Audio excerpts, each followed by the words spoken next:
तो इस क्वेश्चन में हमें दिया है कि एक पार्टिकल को हमने पॉइंट ओ से प्रोजेक्ट किया सच दैट वो एक रेगुलर हेक्सागन के वर्टिसेस बी, सी, डी और ई को ग्रेस करता हुआ जा रहा है। Right, so we need to find what is the time of flight of the particle and what is this horizontal range O F. ठीक है, तो ये एक रेगुलर हेक्सागन है जिसका साइड लेंथ आपको दे रखा है क्वेश्चन में बी। So let us see how we can approach this question. So मान लेते हैं यहाँ पर इस हेक्सागन को अगर आप देखो ध्यान से, ये जो बी से ई ज्वाइन करने वाला जो लाइन है, इस लाइन को अगर आप पॉइंट सी से परपेंडिकुलर इसमें ड्रॉप करो, point A highest point of projectile से एक परपेंडिकुलर ड्रॉप करो और पॉइंट डी से एक परपेंडिकुलर ड्रॉप करो, तो ये जो बीई लाइन है, ये बीई लाइन 4 पार्ट्स में डिवाइड हो जाता है और टोटल लेंथ बीई का 2b के इक्वल है, twice of the side length of the hexagon. तो वो 4 पार्ट्स में डिवाइड हो जा रहा है, so we can say all these individual lengths are b/2। Right, and start करने से पहले कुछ और बेसिक चीजें इंपॉर्टेंट है। लेट अस से कि आप जैसे ये प्रोजेक्टाइल का अगर ए टू एफ वाला पार्ट को अगर मैं वर्टिकली प्रोजेक्शन करके देखूं, सिर्फ वर्टिकल डायरेक्शन में ए टू एफ का मोशन को अगर हम लोग देखें, तो पॉइंट ए पर पार्टिकल का हॉरिजॉन्टल डायरेक्शन में वेलोसिटी था, it is the highest point of the projectile. तो वर्टिकल डायरेक्शन में पॉइंट ए पर वेलोसिटी 0 है, so our starting point is this point A where Y direction में vertical velocity is 0 for point A. Right, and सिर्फ vertical में projection हम लोग देख रहे हैं। सो लेट अस से कि ए से डी के बीच में जो वर्टिकल सेपरेशन है वो स्मॉल एच के इक्वल है। From D to E, you can see that the vertical separation, this vertical separation is can be simply calculated by Pythagoras theorem। ये D से E के बीच में ये जो एज लेंथ है, वो एज लेंथ आपको मालूम है कि B के इक्वल है ये एज लेंथ। ठीक है, इसका जो बेस है यहाँ पर ये b/2 हो गया, तो ये हाइट कितना हो जाएगा हमारे पास, b² माइनस ऑफ b/2 का square and under root of that, so that will be √3b/2। Similarly from E to F जो वर्टिकल सेपरेशन होगा between E point and the ground, that vertical separation can again be calculated using this right angle triangle, and that vertical separation will again be equal to √3b/2। Now, in free fall, we know that if a particle is released from rest, okay, if a particle is released from rest, then in the same time interval, the distances traveled by the particles are in the ratio of 1:3.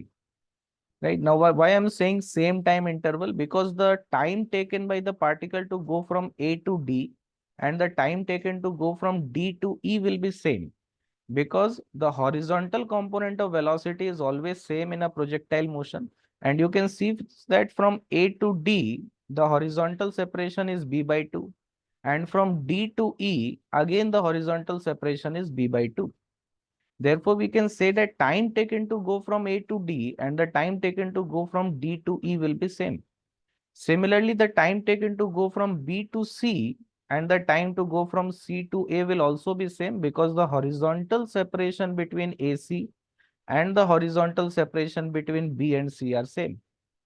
So you can see over here that the time to go from B to C, from C to A to D and D to E, all these time intervals will be same, and we have considered that as T2. So because the size, the time interval is same, therefore I can say that the vertical separation between A and D, which is small h, and the vertical separation between D and D, which is √3b/2, these two distances should be in the ratio of 1:3. So this height h, small h, can be found out to be b/2 √3, right? And let us say that the time taken to go from O to B and the time taken to go from E to F is T1. Now note that these two time intervals will also be same. From O to B and from E to F, the time interval will be same. But from O to B, the horizontal separation is not b/2, right? From E to F, the horizontal separation is not b/2. So T1 is going to be different than T2. Okay. Now, since this path is symmetrical path, this parabola is symmetrical with respect to this vertical line passing through A.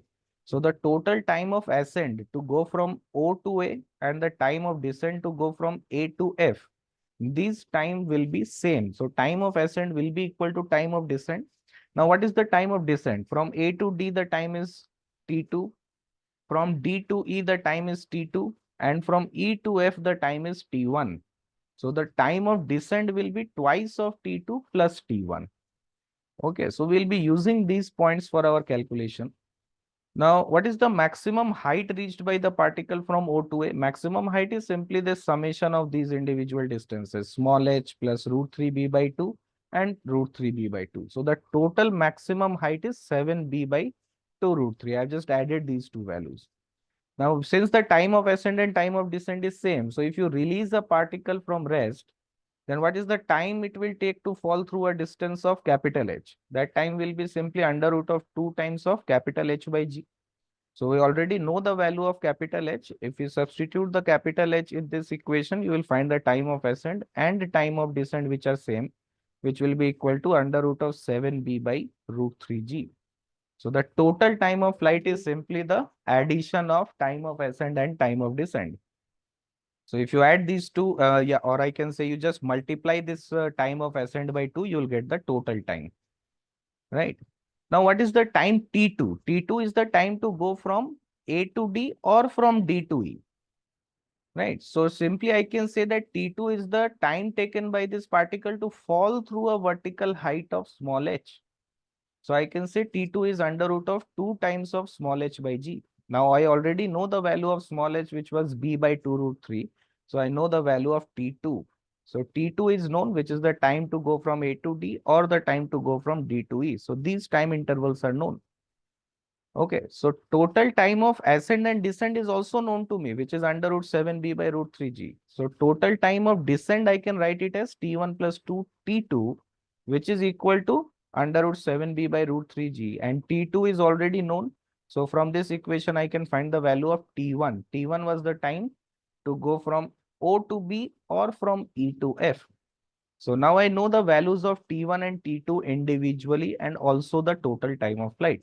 So this was the first part of the question where our total time of flight was required. So this is the answer for total time of flight, the first part of the question. And the second part requires the total horizontal range from O to F. So I'll carry that in the next page. Okay. So in T1 time, T1 was the time for the particle to go from O to B. So this time is T1. This time interval was T2. Okay, so this time interval was also T2 and so on. So in T1 time interval, particle is going from O to B, right? So what is the horizontal displacement of particle in time T2? So if I drop a perpendicular from point B, let us call this point as X. So this small OX distance is actually the horizontal displacement of particle in time interval T1, right? And what is the time to go from X to O1? You can see that XO1 is equal to B by 2. This length is B by 2. So OX1 is actually the distance, this B by 2 distance. So I can say that T2 is the time interval in which the particle undergoes a horizontal displacement of B by 2, right? So from X to O1, the time taken is T2, and from O to X, the time taken is T1. Now, since the horizontal component of velocity always remains same, so I can say that OX1, if the horizontal component of velocity is, let us say, UX, right? So what will be the distance OX? So O to X time is T1. So UX into T1 will give me the distance OX. And UX into time T2, this will give me the distance XO1. So if I find the ratio of OX and XO1, this ratio should be simply the ratio of time T1 by T2, this interval. So this is what I've written over here, that OX divided by XO1, this ratio should be equal to T1 by T2. Now we already know the individual values of T1 and T2. So, and this XO1 distance is also known to me, which is B by 2. So I can say that this OX distance will be B by 2 into root 7 minus 2. I've just substituted the values of T1 and T2 in this expression. And this length XO1 is already known to me, which is B by 2, right? So now this OX distance is known, right? So OX, what is again, I'll repeat what is OX. OX is the horizontal displacement of particle in T1 time, right? In this T1 time, particle goes from O to B, and horizontally I can say particle suffers a displacement of O to X in this time interval T1. So OX is known to me, XO1 distance is known to me, which is B by 2, right? And this total distance, this is the side length of this hexagon, which is actually B. Okay, let us call this point as O2. Now you can see that OO1 distance and O2F distance are same. So what is the total horizontal range OF? Simply I can add O to O1 plus O1 O2, which is B, plus O2 into F. Right? So I have added twice of OO1 because OO1 is equal to O2 into F. Or sorry, O2 to F, this distance and this distance is same. So twice of OO1 plus B, this O1 O2 distance is B.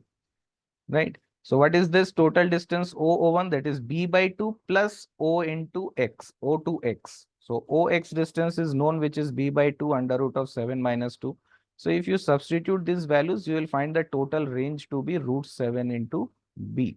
So this will be our horizontal range of the particle, which is root 7 B.